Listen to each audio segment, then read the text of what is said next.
My patrons got to see preview images of this figure as I worked on it. If you want to join them, it takes only a $1 donation to my Patreon. Link is in the description below.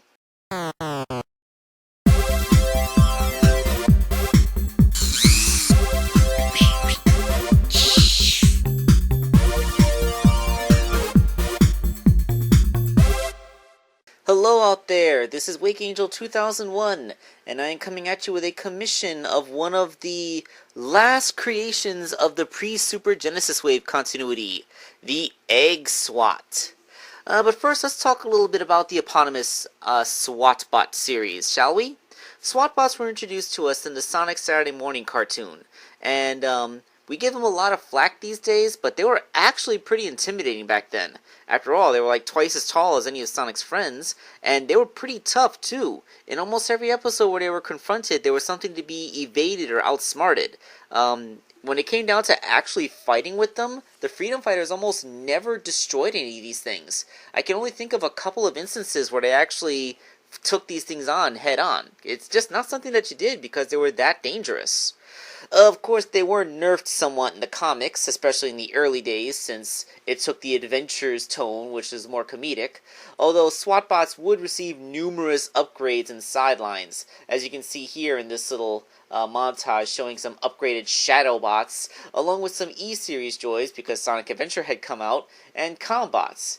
And if you look closely, up there in the upper left corner, that's one of the robots from the Sonic OVA. Remember the anime OVA? Those big football-looking dudes? Yeah, they stuck one of them in there. I guess even back then they like to reference stuff, huh? So the SWAT Bots actually did make it to one of the video games, although it wasn't really made by the main team. It was made by BioWare, Sonic Chronicles: The Dark Brotherhood. But that design did look kind of cool. A heck of a lot cooler than that weird design from the Sonic Underground cartoon. But of course, we all know that in the comic book, they were mostly replaced by the egg pawns, which came from the video games, and more effectively showed off Dr. Eggman's narcissism. Of course, the SWAT Bot design would be combined with the narcissistic egg pawn design to create the really cool looking and rather dangerous Egg SWAT, and that's what we're going to be making today. My tongue slipped near the beginning of the video. This isn't a commission. This is a thing that I made. Mostly because I want to enter it into a contest, but yeah, it's a personal thing. The base figure is Plankton's mech suit from the Imaginext SpongeBob toy line. I always knew eventually I would find something to do with this thing. Of course, it's a little bit too pill-shaped, so I had to cut off the antenna and round out the top of it with my Dremel tool. This is an ugly and inelegant cutting process which left the room smelling of burning plastic because the type of plastic that these things are made out of, which is toddler safe, is actually quite resistant to cutting. Of course, once it was cut, I covered it up with a Burger King Pokeball to create the round robotic body shape.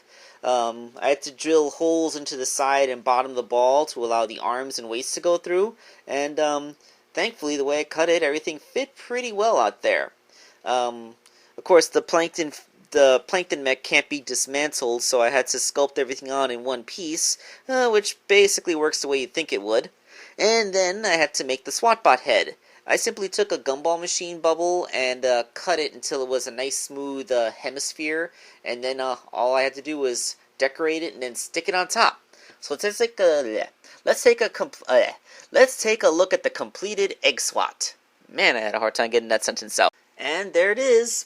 Basically, it's a SWAT Bot's head stuck onto an unusually beefy egg pawn body, which it sounds kind of silly, but is a little bit intimidating when you think about it, because like the egg pawns are kind of like the evolution of egg robos, and egg robos were pretty tough in the comic book. So these egg SWATs, the silly as their design may be, they were actually pretty dangerous. In fact, the silliness of their look might actually add to their danger because, like, you see this funny-looking lank thing walking up to you, you wouldn't really think of it as much of a threat now, would ya? Then it pounds you into the dirt.